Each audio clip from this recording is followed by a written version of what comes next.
Good morning and welcome to this review for Homeworld by Harry Harrison.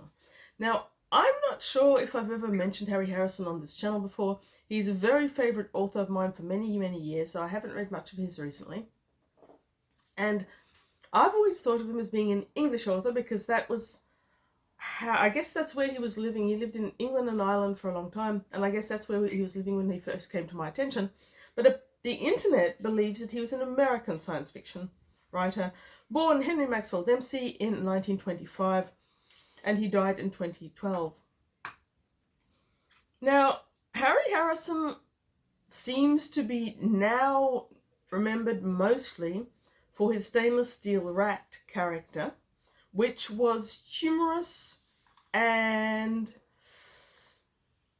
I guess, parody. I'm told it's a parody of science fiction adventures, including Asimov. It's fast-paced, it's got very slick dialogue, and it is so tongue-in-cheek it practically drills a hole out to the outside. He also wrote other humour. I'm not that keen in general of humour in science fiction. There are exceptions to that, but overall, it's not my favourite thing. One of the few very beloved science fiction humour books that I've got was written by Harry Harrison. And he also had a solid intent for dystopia, for which he is not as well known, except for Make Room, which is very well known and brought about the movie Soylent Green eventually.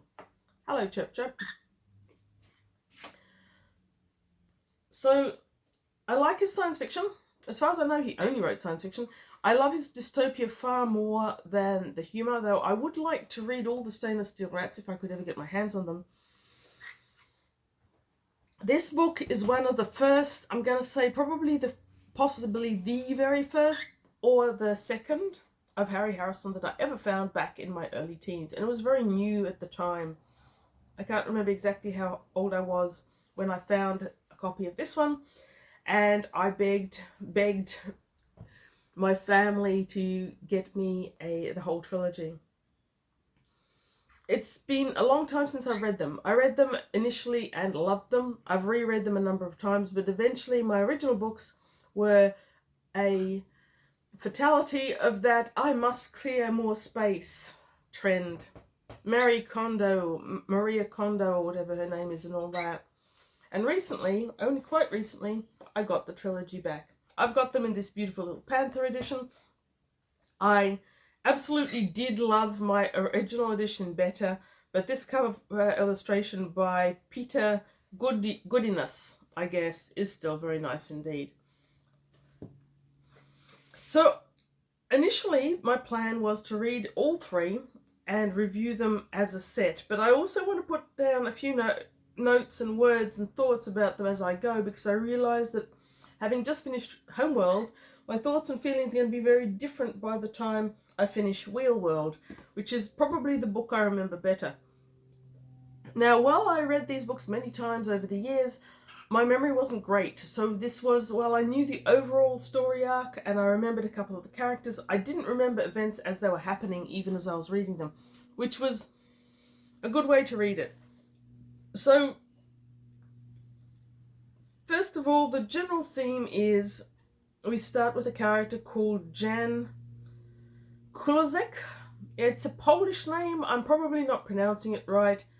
Kulozek, I'm not sure, something like that.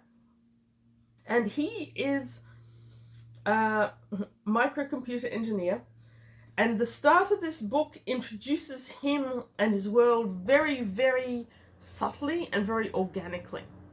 So if you've read or about to read anything about this series on the internet, you will immediately know more than you would know until about, I guess, a third of the book through. Jan's on a we gather contract job to a factory, I believe somewhere in the north of England, where he's replacing all the circuitry, which is severely outdated. The factory produces, I think, a form of methane or spirit. It's vastly outdated. And we very quickly get an image of Jan as an absolute arsehole. A completely narcissistic, self-centered, completely disinterested in anyone else or their concerns a-hole. He's very good at his job. We gather they're very glad to have him. And we very subtly discover that this is, from our perspective, a dystopian, futuristic world from small things. And the way that these small things accumulate in the first part of the book makes it a very fascinating and intriguing read just for that. So Jan is referred to as Your Honour by the people around him. And as the reader, that slowly percolates in. Other things percolate. We get a slow sense of the fact that there is no fossil fuel in this futuristic world, that there's a definite class system, though it isn't spelled out for us till later. And we get the sense of this strange and unusual world. But before you learn more about that world, the tech level is so fun, because I do actually remember 1980, not terribly well perhaps, it was a while ago and my memory's pretty bad, but I was there. And the technology that Harry Harrison is inventing for this book is really quite spectacular given the era. So microcomputer engineering doesn't sound all that outre in 2025, but in 1980 it was speculative. The computers were huge. They took up a room, some of them. You still needed to be able to speak computer and type in the commands to get into computers, and they weren't common at all. So the level of computer monitoring and microcomputers at all, a whole new level of technology. And in the To the Stars trilogy, they are everywhere. Computers run the world. You've got an automatic car, which automatically is detected by the road and will drive itself. It will take over from the driver, even if it's on manual, if the driver does something unsafe. You've got automatic travel that will in that car that will take you to 240 kilometers per hour. And yes, it is kilometers and not miles. You've got these silent electric flying ships, thumbprint ID. You've got a cornucopia of technology that was completely unthought of in the 80s. And I was there for that. I really loved that. I loved it in the 80s and I loved it again this time. So that was great. Now, what happens next, and this isn't really a spoiler, I'm not going to spoiler this. If you've never read this book or never read about it, I suggest you don't go on the internet and read about it, find the book and read it. If anything in this review sounds intriguing. So, having reached a sort of midpoint in his job at this factory, Jan calls up an ex-girlfriend and says, come with me to this resort on the Red Sea. She says yes. As we get there, we get more and more of a sense of the world that Jan inhabits. And we eventually find out it's 2065. It is a completely different world in every sense, technology and society, and even topography different to what we see in 2025, and so much more different from 1980. But Harrison never throws that in your face for the first part of the book. He just gives you these small hints. For example, the helicopter that Jan and whatever her name is travel to the Red Sea resort in is electrically powered and silent. And that's when we learn that fossil fuels no longer really exist in this world at all. The pilot of this electric copter has a strange accent. Jan's girlfriend asks him about it. He says he's from South Africa. And she goes, oh, really? I've never heard of that. And he says, very few people have. It's this tiny little town. So those are the sort of ways in which Harrison tells us we're in a strange world. Now, because Jan is an arrogant, narcissistic, self-involved a-hole, when his girlfriend says, can you sail? He says yes, desperately trying to remember the one time he took a sailing lesson. So they take this little boat out onto the Red Sea and they're sailing around with a complete lack of people around them, which is a giveaway in itself that the world is different. But also, as dusk falls down, this ship comes tearing through and past them. It only just misses them. And while they're staring after it in shock, the ship that was chasing the first ship hits them. So there they are, in the middle of the ocean, with no EPIRB beacon, because Harry Harrison imagined a lot of tech, but he didn't imagine EPIRBs. And they're holding on to these inflatable cushions, and they hope that someone will come and get them. It is winter, and even in the Red Sea, in winter, it gets cold. They're starting to suffer from hypothermia. You've got all these marvelous little details that not every author would really give you, but Harrison does. After a while, Jan is starting to sink into that level of hypothermia where you can't really cognitate your surroundings, and a submarine rises below them and saves them. And I'm not going to tell you where that submarine is from or how that comes about. But as a result of the contact on the submarine, Jan's told that he's a slave owner, that democracy is dead in the world except for a couple of isolated places. Jan has to ask what democracy means because he's never heard the word. And a whole heap of other information is given him when he gets back home to the United Kingdom or to England. He starts investigating. And this is where the character of Jan Kulik really comes together, because he isn't likable and he's completely oblivious to the world around him. He's always been part of a privileged class and he's never thought about anything else. But as he starts to discover the world and gets in touch with some underground figures, revolutionaries, we learn more about the world. There's a bit of an info dump about the world and how it came to be, but it's far enough along that you're thoroughly engaged. It's short. I think it's very well done. Now,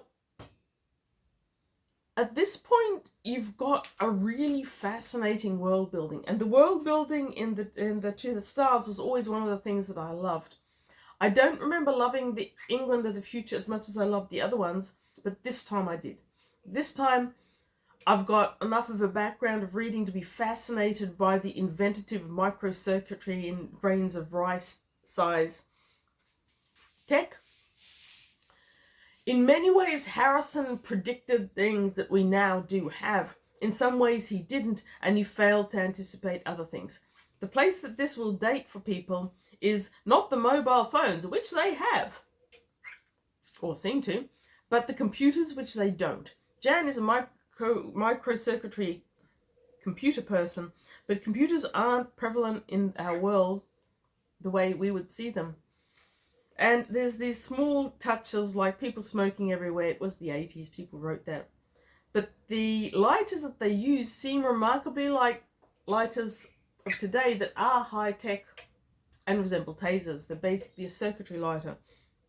Then you've got other things. Jan wants to find out about democracy, so he goes to his bookshelf and takes down volume 13 of the Encyclopedia Britannica. That's so cute. No one has an Encyclopedia Britannica anymore, let's face it. And I love the dystopia that Harrison has created, a future world with low oil, but actually a reduced population from what we have right now, and possibly even from what they had in the 80s, and the explanations for all that. Great, great world building. Now, because Jan is such an unlikable character, but is your main protagonist, third person, second person, third person, one of those, protagonist, we follow him around and we learn the world, but we also see his evolution. His evolution as a character is one of the better evolutions, and I seem to remember that continues into the next book. I think I'm going to start volume 2, which is Wheel World, pretty soon. I hope I enjoy it as much as I did this one, or as much as I did in the past when I read all 3. I will probably... The plan is to do a sort of micro review for each one and then review all 3 as a trilogy. Fingers crossed that I'm still feeling the love when I've finished all 3. Because really, Homeworld, even if the other 2 aren't as good, Homeworld on its own stands for me as a really, really excellent book. It's more of a thriller than a science fiction in so many ways. The science fiction is all in the world building and the place we inhabit. Now, if you like 1984 by George Orwell, I mean, as much as you can like it, or creeped out, or enjoy reading it, whatever you call it. I am thoroughly creeped out by it, but I've read it many times and shall read it again. The language is beautiful. In a way, as I was reading Homeworld, I kept thinking, not chirp chirp, I kept thinking that in many senses, Homeworld and Jan are kind of the other side of the coin to what you get in 1984. In 1984, you get a prole, a baseline person. But if 1984 and Homeworld were in a similar world, here we get Jan, who's a member of the upper class, and so he's never suffered anything, never lacked for anything, and never thought about the proles. As part of his learning experience and his evolution, he goes down into the world and find out what Winston and the others were living like, kind of. I'm not sure that's what Harrison intended. That was just my thoughts upon reading it. Anyway, thank you for watching. Have a great day. Read good books.